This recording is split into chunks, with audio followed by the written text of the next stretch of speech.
Chocolate idli cake തയ്യാറാക്കാം. ആദ്യം നമ്മൾ മിക്സിയിൽ പഞ്ചസാര 100 ഗ്രാം എടുത്ത് നന്നായി പൊടിക്കണം. അതിനുശേഷം ഇതിലേക്ക് 2 മുട്ട പൊട്ടിച്ചൊഴിച്ച്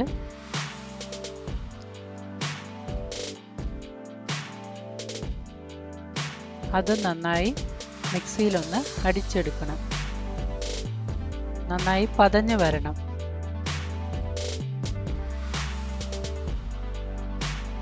ഇതിലേക്ക് ഒരു 100 ഗ്രാം വെണ്ണ ചൂടാക്കി എടുത്തത് ഉരുക്കിയെടുത്തത് ഒഴിച്ച് ഒരു 1/2 ടീസ്പൂൺ വനില എസൻസ് ചേർക്കണം.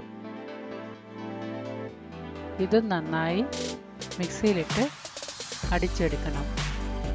എന്നിട്ട് ഇതിനെ ഒരു പാത്രത്തിലേക്ക് ഒരു ബൗളിലേക്ക് നമുക്ക് ഒഴിച്ചു വയ്ക്കാം.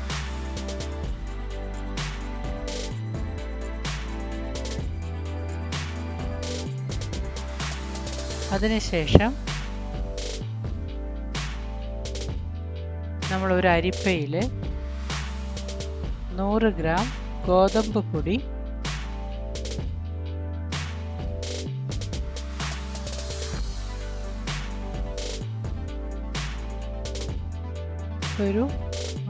ആ ഗോതമ്പ് പൊടിയുടെ ഒരു 1/3, അതായത് ഒരു 30 ഗ്രാമോളം, 2 വലിയ ടേബിൾ സ്പൂണോളം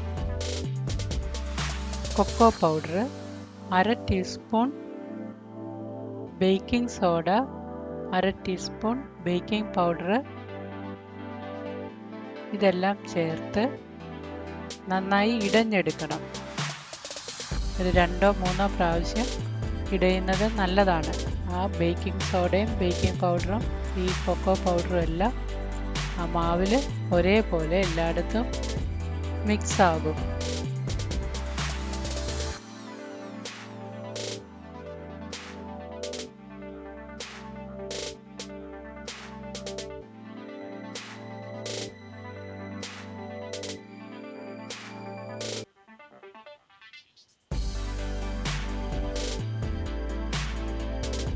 ഇതുപോലെ ഇടഞ്ഞതിന് ശേഷം ഈ പൊടി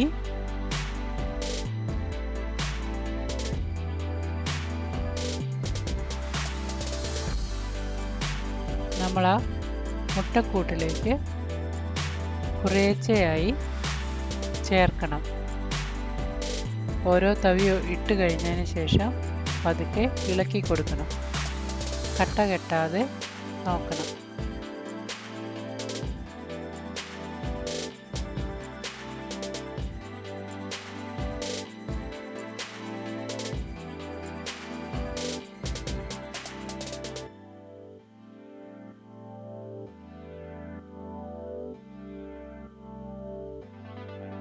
ഒരുവിധം കട്ടിയുള്ള ഒരു മാവ് കൂട്ട് ഇതിൽ തയ്യാറാകും.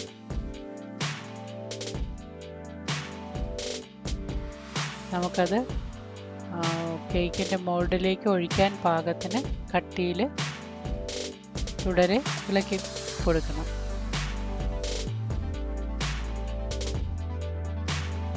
ഇപ്പോൾ അതിൻ്റെ ആവശ്യത്തിന് കട്ടിയായിട്ടുണ്ട്. നമ്മളിനി ഒരു ഇഡ്ഡലി കുക്കർ ചൂടാകാൻ വെച്ചിട്ടുണ്ട്. ഈ ഇഡ്ഡലി തട്ട്, ഇതിൻ്റെ മുകളിലത്തെ തട്ടിലേക്ക് നമ്മൾ ബട്ടർ നന്നായി തേച്ച് കൊടുക്കുന്നു. ഓരോ സ്പൂൺ മാവ് കൂട്ട് ഇതിലേക്ക് ഒഴിക്കണം. ഈ കുഴിയുടെ പകുതി കൂടുതൽ ഒഴിക്കരുത്. അത് നന്നായി പൊങ്ങി വരേണ്ടതാണ്. അതുകൊണ്ട് പകുതി കൂടുതൽ ഒഴിക്കരുത്.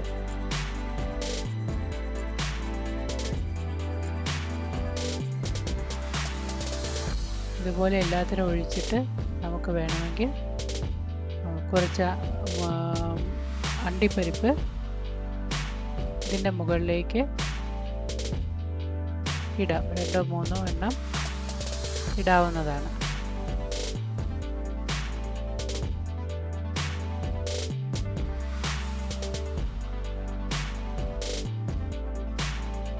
ഇതിനെ നമ്മൾ ഫുൾ ഫ്ലെയിമിൽ ആവി വരുന്ന അപ്പച്ചമ്പിലേക്ക് മുകളിലത്തെ തട്ടാണ് വയ്ക്കുന്നത്. താഴത്തെ തട്ടിൽ വെച്ചാൽ ആവി അതിലേക്ക് അടിക്കും. അതുകൊണ്ട് നമ്മൾ മുകളിലത്തെ തട്ടിലാണ് വയ്ക്കുന്നത്. ഇത് അടപ്പ് അടയ്ക്കുമ്പോഴേക്കും ആ അടപ്പിനെ ഒന്ന് തുണി വെച്ച് കവർ ചെയ്യണം. അപ്പോൾ ആ ആവി തുണിയിൽ പറ്റിപ്പിടിച്ചുകൊള്ളും. കേക്ക് നല്ല വെള്ളം നനയാത്ത വിധത്തിൽ നന്നായി ബേക്ക് ചെയ്ത പോലെ തന്നെ കിട്ടും. ഒരു 10 മിനിറ്റ് നേരത്തോളം ഇങ്ങനെ വെച്ചതിന് ശേഷം ഓപ്പൺ ചെയ്യാം. 5 മിനിറ്റ് കഴിയുമ്പോഴേ ഇത് തീ ഒന്ന് കുറച്ചിടാം.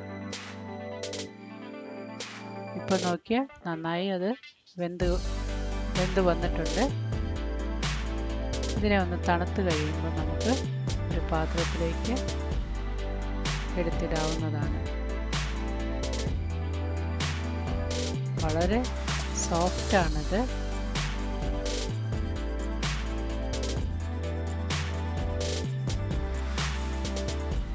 ഇതിൻ്റെ അടിവശമെല്ലാം നല്ല ഭംഗിയായി വന്നിട്ടുണ്ട്.